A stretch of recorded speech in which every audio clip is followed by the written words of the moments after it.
और चलिए बात कर लेते हैं लखनऊ अधिवेशन की, क्योंकि न्यूज 18 के मंच लखनऊ अधिवेशन में डिप्टी सीएम बृजेश पाठक ने राहुल गांधी पर निशाना साधा। उन्होंने कहा कि कोर्ट ने राहुल को सजा सुनाई, लेकिन कांग्रेस कोर्ट पर ही सवाल उठाने लग गई है। सबसे महत्वपूर्ण पहलू है, योगी जी ने मुख्यमंत्री के रूप में कार्य संभालते ही 6 साल पहले सबसे पहला काम किया, पुलिस के मनोबल को ऊंचा किया। जो बात अभी हो रही थी इनकाउंटर पॉलिसी की, तो ऐसी कोई पॉलिसी न्यायपालिका के निर्णय पर अपने देश में आज तक किसी ने प्रश्नवाचक चिन्ह नहीं उठाया। ये वही लोग हैं आज लोकतंत्र की दुहाई दे रहे हैं। 1975 में क्या हुआ था? लोकतंत्र नहीं था। लोकतंत्र के इतिहास में भारत में यदि किसी ने काला अध्याय जोड़ा है तो कांग्रेस पार्टी के लोगों ने जोड़ा है। अपनी संसद सदस्यता को बचाए रखने के लिए इस देश में इमरजेंसी थोपने का काम इन्हीं लोगों ने किया था। आप मीडिया में कुछ कह नहीं सकते थे, अखबार में प्रेस नोट छप जाता था, अखबार पर नागरिक अधिकारों को सस्पेंड कर दिया गया था, कोई कुछ नहीं कर सकता था। और इस देश ने इमरजेंसी झेला है, और ये वही लोग हैं जो आज लोकतंत्र की दुहाई दे रहे हैं। और वहीं योगी सरकार में राज्य मंत्री असीम अरुण ने कहा कि पहले की सरकार में अपराधियों का मनोबल बढ़ा रहता था, लेकिन योगी सरकार में अपराध के खिलाफ जीरो टॉलरेंस की नीति से पुलिस का मनोबल बढ़ा रहता है। सबसे महत्वपूर्ण पहलू है, योगी जी ने मुख्यमंत्री के रूप में कार्य संभालते ही 6 साल पहले सबसे पहला काम किया, पुलिस के मनोबल को ऊंचा किया। जो बात अभी हो रही थी इनकाउंटर पॉलिसी की, तो ऐसी कोई पॉलिसी नहीं है। जब अपराधी पुलिस के ऊपर गोली चलाते थे तो पुलिस सिर छुपा लेना या भाग जाना बेहतर समझती थी समाजवादी पार्टी के शासन में। लेकिन आज जब अपराधी पुलिस के ऊपर गोली चलाते हैं तो पुलिस का मनोबल भी ऊंचा है। पुलिस भी उसी विशेषज्ञता के साथ जो एक पुलिसकर्मी की होना चाहिए, गोली का जवाब गोली से देती है। हाँ, जो संख्याएं इनकाउंटर्स की यानी अपराधियों की गोली चलाने की पिछले सालों में कम होती गई हैं, क्योंकि उनका मनोबल गिरा है, माफिया का मनोबल गिरा है और पुलिस का मनोबल ऊंचा हुआ। और वहीं योगी सरकार में मंत्री नितिन अग्रवाल ने लखनऊ अधिवेशन के दौरान अखिलेश यादव को सियासी रूप से अनमैच्योर बताया है। सुनिए। जिस तरीके के स्टेटमेंट्स उनके मीडिया में आते रहते हैं, लगातार हम लोग देखते रहते हैं, पढ़ते रहते हैं, उससे ये लगता है कि वो अपने पद की गरिमा को गिराते हैं। वो सीरियसनेस उनके स्टेटमेंट्स में नहीं होती है, वो भारीपन उनके स्टेटमेंट में नहीं होता है। और जिस भाषा का और जिस तरीके के कंटेंट को वो इस्तेमाल करते हैं, वो मैं समझता हूँ कि जो एक बार प्रदेश का मुख्यमंत्री रह चुका हो वो शोभा नहीं देता है ऐसे राजनेता को। इसीलिए मैं कहता हूँ कि अखिलेश यादव को अभी राजनीति में बहुत बड़ा होने की ज़रूरत है। अभी शायद वो बहुत छोटेपन का अपना एग्जाम्पल सेट कर रहे हैं।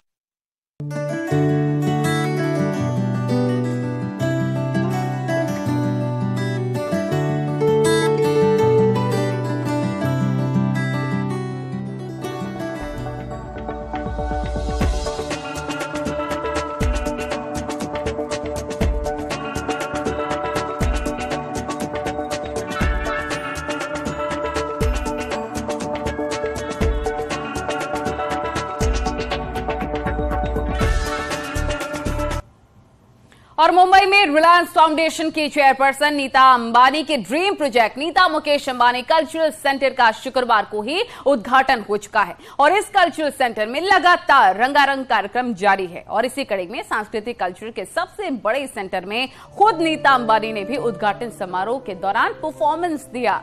उन्होंने रघुपति राघव राजा राम पर नृत्य किया। रघुपति राघव राजा राम पतित पावन सीताराम। रघुपति राघव राजा राम पतित पावन सीताराम। सीताराम सीताराम भज प्यारे तू सीताराम।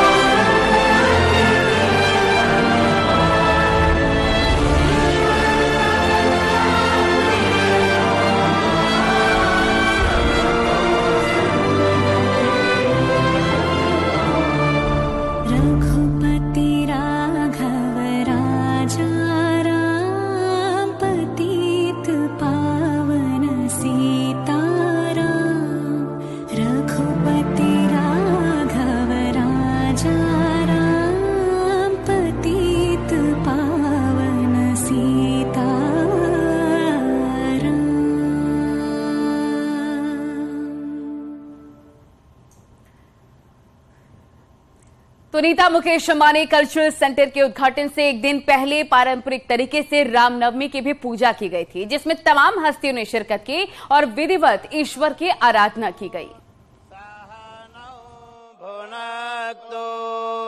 सह वीर्यं करवावहै तेजस्विनावधितमस्तु मा विद्विषावहै।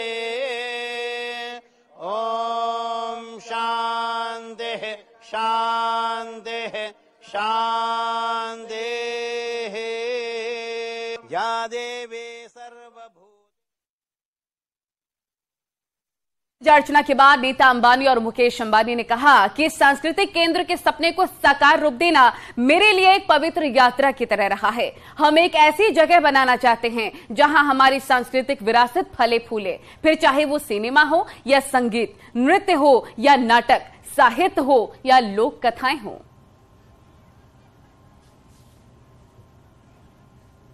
Namaskar.